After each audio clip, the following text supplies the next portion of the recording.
Assalamualaikum warahmatullahi wabarakatuh. Alhamdulillah, alhamdulillahilladzi arsala rasulahu bil huda wa dinil haq. Asyhadu an la ilaha illallah wa asyhadu anna sayyidana Muhammadan abduhu wa rasuluh. Allahumma salli wa sallim ala sayyidina Muhammad wa ala alihi wa ashabihi ajma'in. Qala Allah Ta'ala fi kitabihil karim, a'udzu billahi minasyaitonir rajim. Bismillahirrahmanirrahim. Ya ayyuhalladzina amanu taqullaha haqqa tuqatih wa la tamutunna illa wa antum muslimun. Shadaqallahul azim. Sahabat dakwah yang dirahmati Allah Subhanahu wa taala, kembali kita memperbanyak kalimat syukur kepada Allah.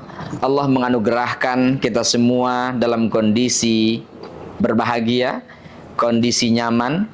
Insya Allah semua nikmat yang Allah berikan kepada kita semua mampu menggerakkan hati kita, mampu menggerakkan lisan kita, dan bahkan menggerakkan tubuh kita untuk selalu memuji, membesarkan Allah dengan kalimat tasbihnya. Subhanallah walhamdulillah wa la ilaha illallah wallahu akbar. Subhanallah, maha suci Allah.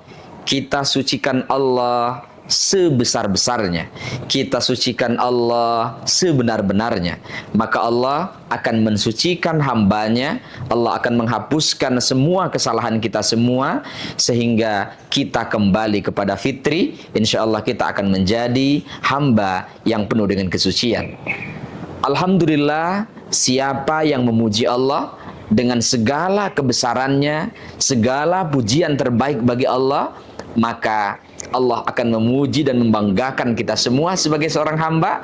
Maka mari kita teruskan, lanjutkan pujian ini dengan memperbanyak kalimat Alhamdulillah Rabbil Alamin ala kulli halin wa fi kulli halin. Kemudian kalimat berikutnya adalah kalimat tahlil, yang ini membedakan antara orang mukmin dan kafir, antara orang-orang yang minna wa minhum, yaitu adalah la ilaha illallah. Tidak ada pujian, tidak ada penghambaan, tiada Tuhan selain Allah Subhanahu wa taala. Kemudian yang terakhir, Allahu Akbar. Allah yang maha besar. Kalaulah Allah yang besar, berarti kita kecil. Kalaulah Allah yang besar, berarti tidak ada yang perlu kita besarkan, tidak ada perlu juga kita sombongkan, karena memang kita adalah hamba yang kecil, yang besar adalah Allah Subhanahu wa taala. Pemirsa, sahabat dakwah yang dirahmati Allah Subhanahu wa taala, selanjutnya mari kita bersolawat kepada Habibinal Karim Muhammad sallallahu alaihi wasallam, seorang sosok manusia yang memiliki kecintaan yang luar biasa kepada umatnya, kepada pengikut-pengikutnya termasuk kita semua, sampai akhir hayat beliau mengungkapkan kalimat ummati, ummati, ummati, umatku, umatku, umatku. Kecintaan yang demikian luar biasa. Kalau ada orang ingat kepada anaknya, wajar. Kalau ada orang ingat kepada istrinya, wajar. Kalau ada orang ingat kepada keluarganya, dan merupakan kewajiban. Tapi kalau ada pemimpin yang boleh jadi dia tidak mengenali apa yang dia pimpin, tetapi selalu mengingat, selalu berpikir tentang masa depannya, bahkan sebagai penjamin keselamatan di dunia dan akhirat, tidak ada lain kecuali sosok Muhammad sallallahu alaihi wasallam. Pemirsa, sahabat dakwah yang dirahmati Allah Subhanahu wa taala, sallallahu ala Muhammad sallallahu alaihi wasallam, sallallahu ala Muhammad sallallahu alaihi wasallam. Ya Nabi, salam alaika. Ya Rasul, salam alaika. Ya Habib, salam alaika. Salawatullah alaika. Pemirsa, sahabat dakwah yang dirahmati Allah Subhanahu wa taala, tema tausiah kita pada kesempatan kali ini adalah 3 hal yang dapat menyelamatkan. Pemirsa yang dirahmati Allah, dalam hidup dan kehidupan kita, kita selalu berdoa kepada Allah untuk selamat. Bahkan setiap kali bertemu satu sama lain, kita mengucapkan Assalamualaikum. Yang lain menjawab Waalaikumsalam. Betapa pentingnya keselamatan. Bahkan dalam sholat kita pun diawali dengan takbir dan diakhiri dengan salam. Betapa pentingnya keselamatan. Maka karena kita butuh selamat, sampai doa kita, Rabbana atina fid dunya hasanah wa fil akhirati hasanah wa qina adzabannar. Keselamatan yang kita inginkan tidak hanya dunia, bahkan kita butuh keselamatan yang lebih abadi, yaitu adalah negeri akhirat. Maka dalam konteks ini, apa saja yang dapat menyelamatkan itu menurut Rasulullah Sallallahu Alaihi Wasallam? Berdasarkan hadis Rasulullah Sallallahu Alaihi Wasallam, ada 3 yang dapat menyelamatkan kita sebagai manusia. Yang pertama adalah fatakwallah. Hendaknya kalian bertakwa kepada Allah fis sirri wa alaniyah, dalam kondisi sepi ataupun kondisi ramai. Pemirsa, agak sulit memang membedakan antara orang yang bertakwa dan yang tidak bertakwa, terutama dalam kondisi ramai. Ada orang yang penuh dengan menjaga image-nya, menjaga bahwa dia adalah orang yang soleh, menjaga dia adalah orang baik. Dia akan bersedekah ketika bersama-sama, dia akan sangat taat pada saat dia pada keramaian. Tetapi ketika berada dalam kesepian, berada dalam kesendirian, dia berada dalam rumah yang sepi, disitulah ujian ketakwaan. Maka orang yang bertakwa, orang yang takut kepada Allah Subhanahu wa Ta'ala, memposisikan diri baik dalam kondisi sepi ataupun kondisi ramai, itu sama. Kondisi berjamaah sholatnya dengan kondisi pribadi sendiri di rumah itu sama lamanya, sama dalam berkaitan dengan bacaannya, sama juga terkait dengan keikhlasannya. Ini memiliki konsistensi. Ini butuh latihan bagaimana kita menjadi orang yang bertakwa baik dalam kondisi sempit, sepi ataupun dalam kondisi ramai.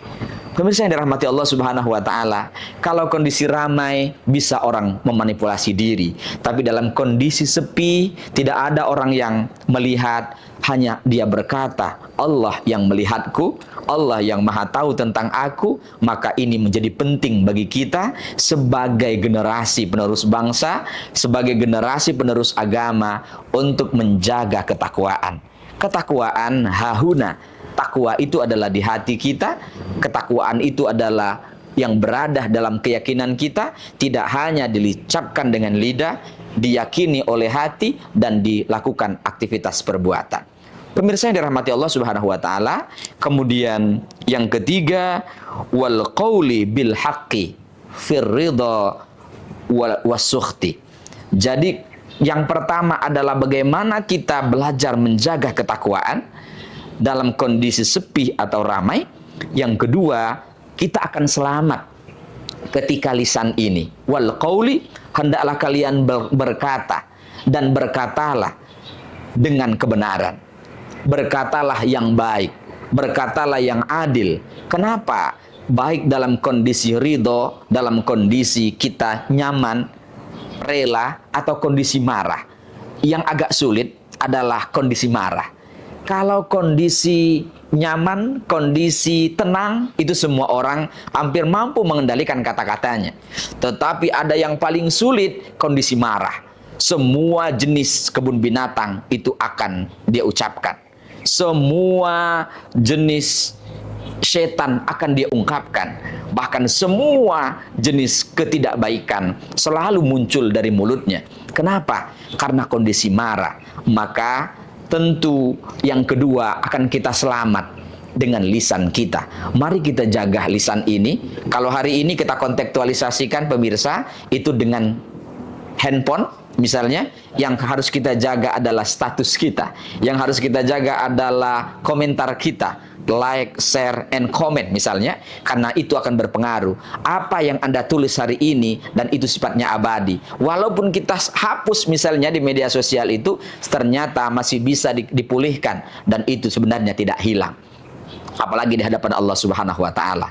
Oleh karena itu, kita dan siapapun akan selamat wal qauli dengan ungkapan bil haqqi, kata-kata yang menyejukkan, kata-kata kebenaran, kata-kata watawasau bil haqqi, watawasau bis sabri, watawasau bil marhamah. Kita saling mengingatkan dalam kebenaran, saling mengingatkan dalam kesabaran, dan saling mengingatkan dalam berkasih sayang. Kenapa demikian? Karena orang yang bertutur kata dengan baik, maka kenangan akan baik. Sebaliknya, orang yang bertutur kata yang keluar kata-katanya menyakitkan, apalagi bahkan sakitnya itu lebih pedas, lebih tajam dari ungkapan, dari tebasan pedang. Kenapa? Karena memang kata-kata ini mampu menghujam hati seseorang, mampu merubah orang, bahkan menjadi orang yang tidak semangat menjadi semangat. Sebaliknya, ada orang yang sangat semangat tetapi bisa jadi menjadi kebencian karena kata-kata.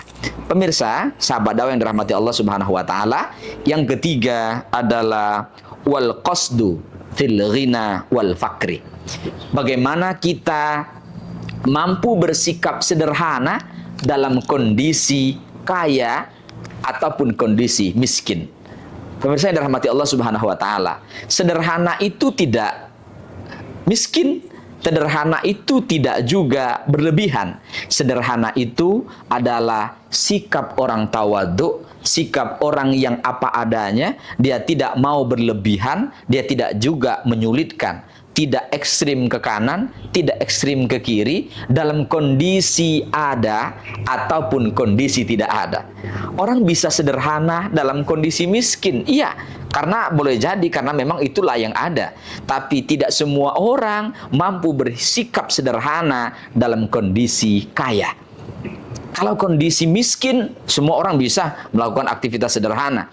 Tetapi kalau kondisi kaya dan semua fasilitas ada, sementara kita mampu hidup dengan apa adanya, ungkapan seadanya, berpakaian apa adanya, kemudian makan juga tidak berlebih-lebihan, semua itu ada, maka kita akan selamat. Pemirsa yang dirahmati Allah Subhanahu wa taala, sebagai kesimpulan pada kesempatan kali ini, ada 3 aspek yang dapat menyelamatkan kita. Mari kita jaga ketakwaan kita, jaga iman kita, jaga ibadah kita, jaga ihsan kita dalam kondisi ramai ataupun sepi. Kemudian yang kedua, jaga lisan kita. Lidah ini memang tak bertulang, tapi kadang-kadang lidah ini pula yang paling pedas, paling sakit menyakiti.